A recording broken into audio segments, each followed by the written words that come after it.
Okay, let's unpack this. Today we're diving deep into the Skoda Enyaq electric SUV.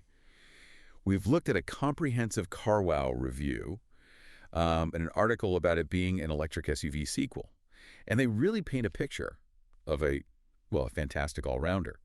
It even launched with a lower price, which was welcome news. So our mission for you, listener, is to figure out if this, very sensible, practical choice is actually the right fit for your next EV. Yeah, and what's really fascinating is how consistently it's described. It's almost always called the ultimate head-over-heart purchase. Head over heart. Okay. Exactly. Highly practical, really comfortable, but the word dull does come up sometimes. Right. So it really poses that question for you, doesn't it? For a family car, how do you balance that dependability, that sensibility against maybe just a little bit of driving excitement? And sensibility number one has got to be space, right? Yeah, Especially in an SUV. absolutely. And the Enyaq, well, it really delivers there. You get a genuinely spacious cabin, adults fit comfortably front and back, and that flat floor in the back helps a lot, doesn't it? Makes it less awkward for whoever's stuck in the middle seat. Definitely. No big transmission tunnel hump. Make a huge difference. And the boot, it's massive, 585 liters. Yeah, that's a really strong point. That's way more than quite a few rivals like the Kia EV6 or even the VW ID.4 can actually pack stuff without stress. You can. The main thing it misses, perhaps, is that little front trunk, the frunk, that you get in something like a Tesla Model Y. Ah, okay. A minor point for some, maybe. Yeah. So beyond just sitting in it, what's it like on the road? Well, this is where it scores well again on the sensible front. It performs excellently in town. Okay. The motors feel punchy enough for city traffic, and it has this incredibly small turning circle for its size, 9.3 meters. Wow, that is tight. Makes parking less of a nightmare. Exactly. No more awkward three-point turns just getting out of Tesco. And then on the motorway, it really settles down. It's quiet, smooth, very comfortable, ideal for longer journeys. And the range. That's always the big question with EVs. Right. The newer 85 models have seen an improvement. Officially, it's up to 348 miles. Okay, official figures. What about real world? Real world, you're probably looking at around 280 miles for the versions with the bigger battery, which is still very respectable, perfectly usable for most people. So it sounds like it nails the comfort, the range, the practicality, the head stuff. But does that mean it's, boring to drive? You mentioned dull earlier. That's exactly where that head over heart thing comes back in. It's definitely comfortable, composed. Right.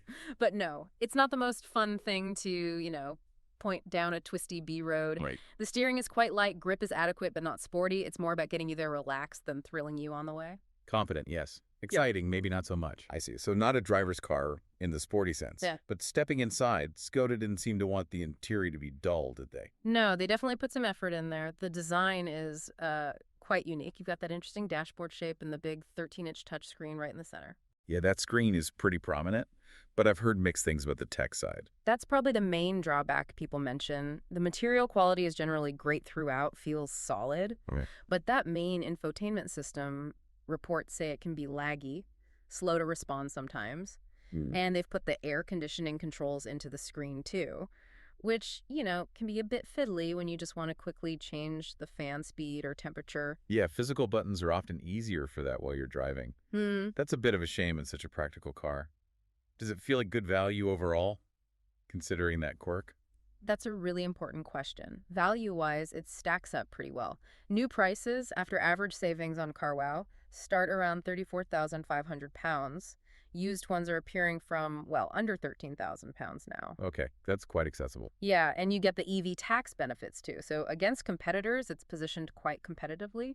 Safety is also strong, a full 5-star Euro NCAP rating, really high scores for adult and child protection.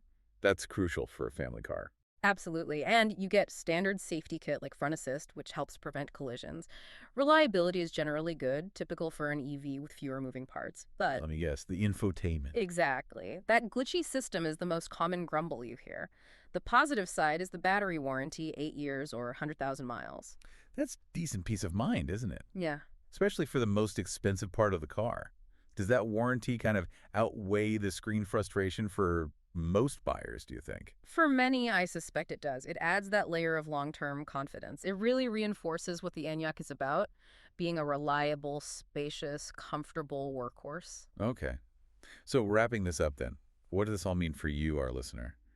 The Skoda Enyaq really seems to stand out as, well, highly capable, very comfortable, and super practical. Mm-hmm. It seems ideal if your priorities are everyday usability, space, and decent value, rather than, sheer driving fun. Mm-hmm. It just handles all that day-to-day family stuff effortlessly. Gets the job done. Exactly. It really makes you think, though. What are your absolute must-haves in an EV? Is it that thrilling performance, or is it the dependable, practical stuff? Yeah, connecting this to the bigger picture, the Enyaq really carves out a strong space for itself. It's for those who value a reliable, roomy, comfortable electric family car that, like you said, just works day in, day out. If you found this deep dive helpful and want more insights like this that kind of cut through the noise, please do consider subscribing to our channel.